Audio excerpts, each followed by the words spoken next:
Hello guys ମୋ ଦୁଃଖ କ'ଣ ଏଇ ବୁଝିପାରିବେ କିଏ କହିଲ ମୋ ସାଙ୍ଗମାନେ ଯେଉଁମାନଙ୍କର +3 ସେକେଣ୍ଡ ଇୟର୍ ସେ ଦୁଃଖ ମାନେ କେହି ବୁଝିପାରିବେନି। କିବା ମାନେ କ'ଣ କହିବି ନୂଆ ରଙ୍ଗ ଗୋଟେ ଲାଗିଛି ଆମର ମାନେ କି ଖରା ଏତେ ଦେଖୁଥିବ ଗରମ ଏତେ ଏ ଖରାରେ ଆମକୁ ପୁଣି ନା ଆମେ ବୁଲିବୁ ଇଣ୍ଟର୍ନସିପ୍ କରିବୁ ମାନେ କ'ଣ ଏମିତି କାଲି ସକାଳେ ଆମେ ଚାକିରି ଦେବ କିଛି ଲାଭ ନାହିଁ ଖାଲି ଯାତ୍ରା 100 ମାର୍କ ପରୀକ୍ଷା ଦେଇଥାନ୍ତ କିଏ କହିଥିଲା ଏମିତି ଲଗେଇବା ପାଇଁ ସେ କିଏ ଲଗେଇଛି ବୁଝିପାରୁନି ଯଦି ଲଗେଇଲୁ ମାନେ ଖରାରେ ତ ଯାତ୍ରା କରିବାକୁ ଇଚ୍ଛା ହେଲା ମାନେ ଖରାରେ ଯାଇକି ଆ ଘର ବୁଲ ତା ଘର ବୁଲ ମାନେ ମୁଁ ମୋ ଏକ୍ସପିରିଏନ୍ସଟା କହୁଛି ମୁଁ ତ ଯାଉଛି ଇଣ୍ଟର୍ନସିପ୍ ପାଇଁ କହୁଛି କି ଆସ ଫଟୋ ଉଠେଇବା ଏମିତି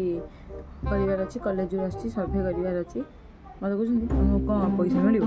ତୁମର ଚାକିରି ହେଇଯାଇଛି ତୁମକୁ କିଏ କହି ସର୍ଭେ କରିବାକୁ ମାନେ ଭଳିଆ ସବୁ କୋଶ୍ଚିନ୍ ଆଉ ବୁଢ଼ୀ ଝଡ଼ା କହୁଛନ୍ତି ଆମର କ'ଣ ଭତ୍ତା କରିବାକୁ ହେଇଛ ଆଉ ତୁମର ଅଙ୍ଗନବାଡ଼ି ଚାକିରି ହେଇଯାଇଛି ମାନେ କୋଶ୍ଚିନ୍ ମାନେ ଅଲଗା ପ୍ରକାର ତାପରେ ପୁଣି କେଉଁ ବୁଢ଼ାବୁଢ଼ୀଙ୍କ ଗୋଡ଼ ବିନ୍ଧିଲାଣି ଆଉ ଫଟୋ ଉଠେଇ ଦିଅ ସରକାରକୁ ଦେଖେଇବ ପଇସା ଦେବ ତାପରେ କିଏ ଫଟୋ ଉଠେଇବ ବୋଲି ପୁଣି